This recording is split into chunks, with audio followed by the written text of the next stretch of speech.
Hello there, thank you for staying with us and welcome to Face Off on Channels Television. I'm Neota Igbe.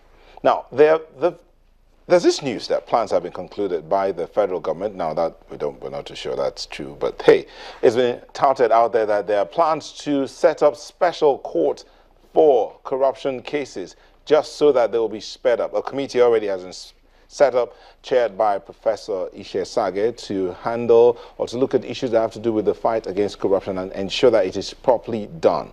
But the question that many people have had and continue to ask is, what happens to the regular courts? Is it a product of the failure of the courts that this special courts will come up? Will that make any difference? President Buhari, determined to kill corruption before corruption kills Nigeria, appears not to be leaving anything to chance. He made a request to the National Judicial Council to bring forth judges with requisite integrity and courage to preside over this proposed court. Would it be right, I ask again, to say that our regular courts have failed? Or would this amount to just duplication of courts and waste of judicial resources? That's what some schools of thought have said. And then would establishing this court hasten the adjudication of corruption-related cases? Is this indeed a welcome idea? Is this the best way to go? In the fight against corruption, is it a product of the courts, or do we still have to come back to the system? Well, all these questions we're hoping we'll get answers to today, hopefully within the time period we have. We have two gentlemen in the studio, a legal practitioner and an rights activist, anti-corruption activist, Debo Adeniran. Thank you for coming on the show. It's my pleasure. He's the chairman, Coalition Against Corrupt Leaders. Thank you for coming. Yeah. On the other side is Hanacho Alozie, a legal practitioner. Thank you for coming. Thank you. Gentlemen, you state your position, then we'll take a quick break. What is your position? Anti-graft special courts, are they necessary? Yes, definitely they are necessary to the extent that they will assure that corruption cases are dispensed of, within a time frame that will be satisfactory to Nigerians.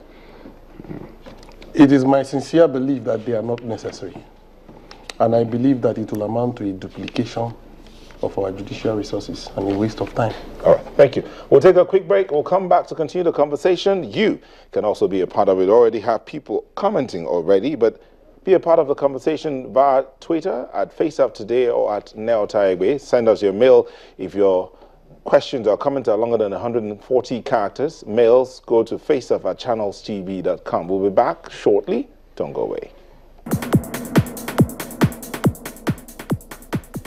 Setting up of special anti-graft courts, is it a necessity? Is that where the way to go? I have two gentlemen. One says it is not necessary. The other says it is very, very necessary. So, Debo, maybe since you say it's necessary, you can ask Alozie why he says it's not necessary.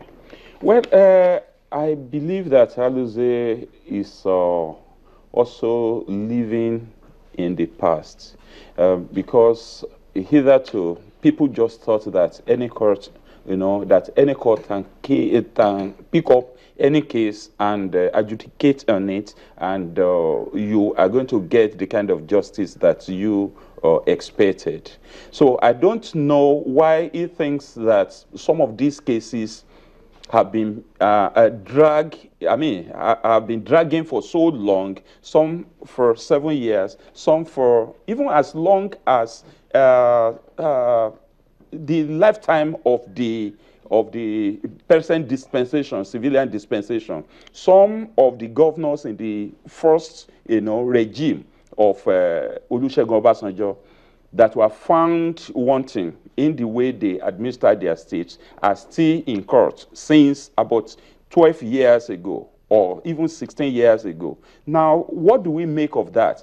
Courts will adjourn. Court will grant frivolous, applications. Of course, if you have a special court, the judges will be specialized. They will hear cases of corruption day in, day out. They will get used to the argument that comes, and they will have you know, on their fingertips, all the precedences, all the evidences that, I mean, pieces of evidence that have been cited, and the witnesses will be, I mean, willing, because there won't be any distraction. Distraction are those other cases that the judge will have to read over, different from the one he's handling. So okay. when you put all of this together, you discover that cases of corruption, which is a canker one that we want to remove from the fabrics of Nigerians and Nigeria as a country, then you discover that we need a specialized court that will dispense justice within a record time, so that we will not, I mean, a justice will not be delayed, so that justice will not be denied. You know, it would seem to me that rather than being in the future, Mr. Dikwo is the one who is in the past. Okay. The reason I say this is because you do not marry a new wife just because your old wife is having issues. You try to solve the problem. Now, if you say that because corruption is so big, corruption is this, corruption is that, therefore we must set up new specialized courts, the question you will ask is, these specialized courts you want to set up, are they going to fall from the sky? Oh, they are not going to fall from the sky. No, these specialized courts you are talking of, yes, are they not going to be manned by legal practitioners who have gone to the school, who have gone to school in the within the Nigerian system? Are they going to come from mass? As far as I am concerned, both the Constitution of Nigeria, as presently amended, the criminal code laws, in fact, the legislation that we have now, they are adequate to take care of corruption and the cases as they stand. Yes, they are. They are. And let me also say something. There are some Wait, issues. just a minute. Just a minute, sir. Let me finish. Let me finish. Yes. You have mentioned cases of governors who, from the time of His Excellency, former President Obasanjo, yes, till date, they are still in court. You have forgotten to mention about the people who have been jailed. So many have also been jailed. While you are looking at the negatives, you have forgotten to take care of the positives. What I want to say, and I'm still maintaining it, is that, look, the fact that we have little systemic issues is not enough to justify having to create a new court. And let me also say this. If you want to create a new court now, a special court for the purpose of this anti-corruption crusade, it means that you are going to run a whole gamut of amendments from the Constitution all the way down to subsidiary legislation. Okay. And do we have the time for that? Now, there's nothing wrong in amending the Constitution if amending such amendment will help us to achieve a desirable end.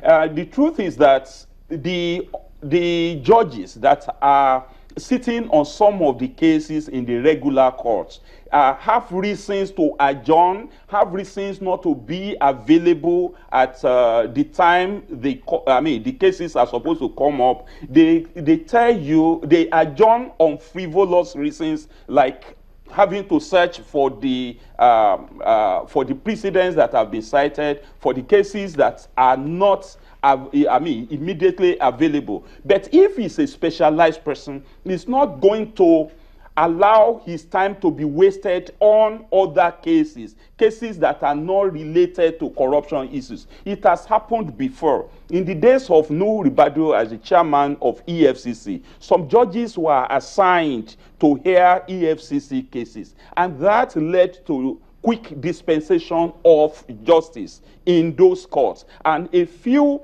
public exposed persons were arraigned, and they were convicted on time, within a record time. But what you have these days is that the judges will make, especially those of them who want to protect corrupt persons, they will allow the other cases like cases of landed property. I beg to disagree with you. No, they allow that to take precedence over cases of corruption, because some of them deliberately step down cases of corruption. Some of them even work their own transfer, from the jurisdiction that they are hearing the case of corruption, because some of them are pathologically corrupt. Okay. But let him come in.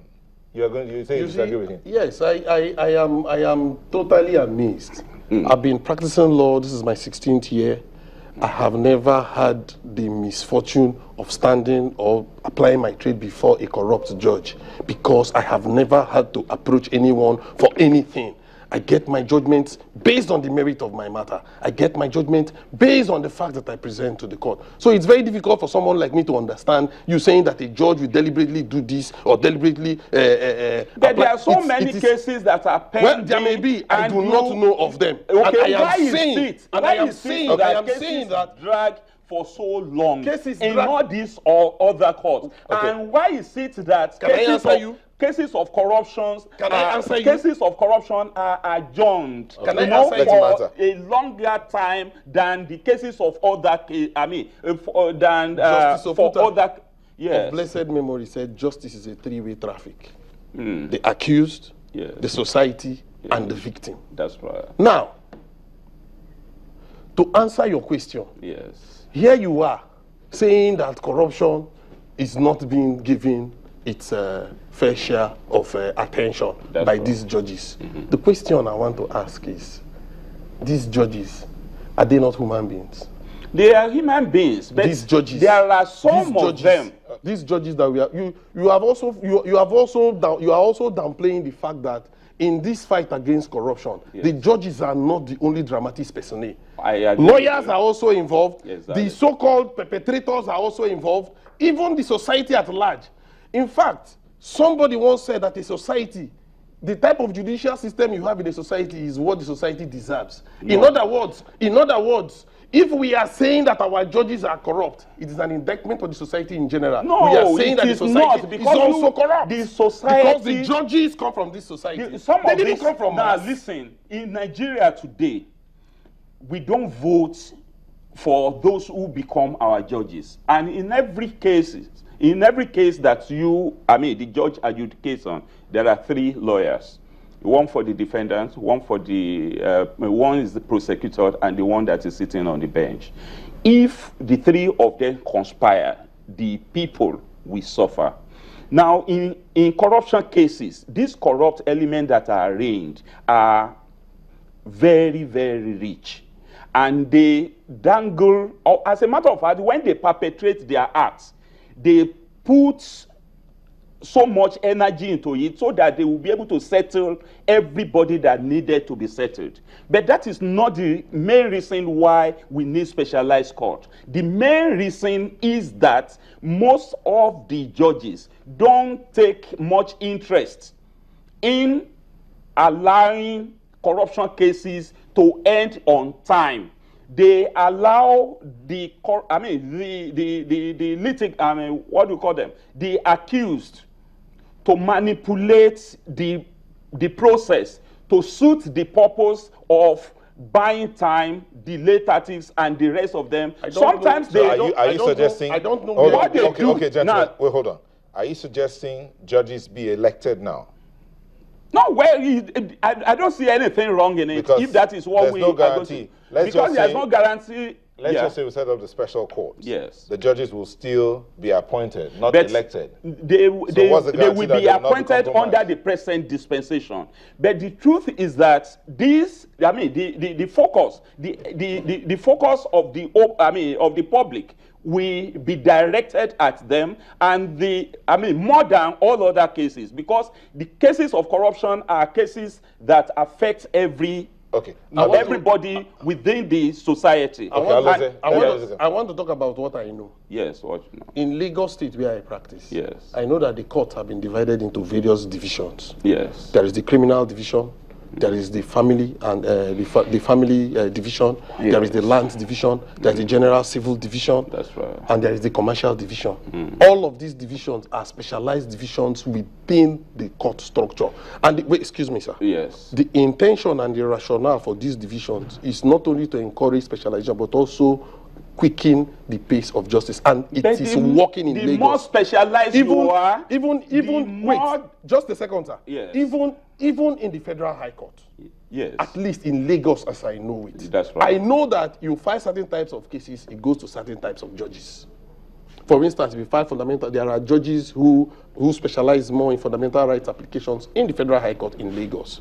Now, are we going to say that these judges are not doing their jobs? They are not. Are we saying? You see. We are not limiting it. We are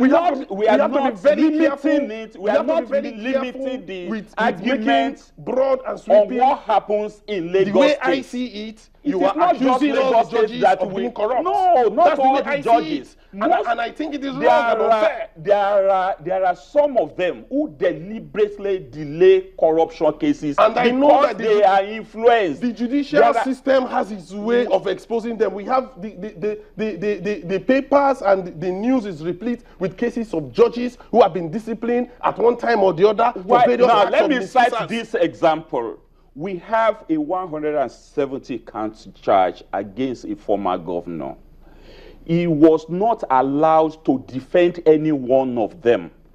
The judge dismissed all the. What happened to that judge who dismissed it? And well, this is what we are saying, that it is because there was, the attention of the whole world focused on that. Remember that he had to adjourn. He had to suspend his ruling on that case 3 times because those who are on his neck were there and they kept on informing the agency about that. And at the end of the day, yes, I was involved in it. So at the end of the day, he dismissed the cases, including a charge that brought forward the bribery allegation of $15 million, which the former chairman of EFCC leveled against the accused person.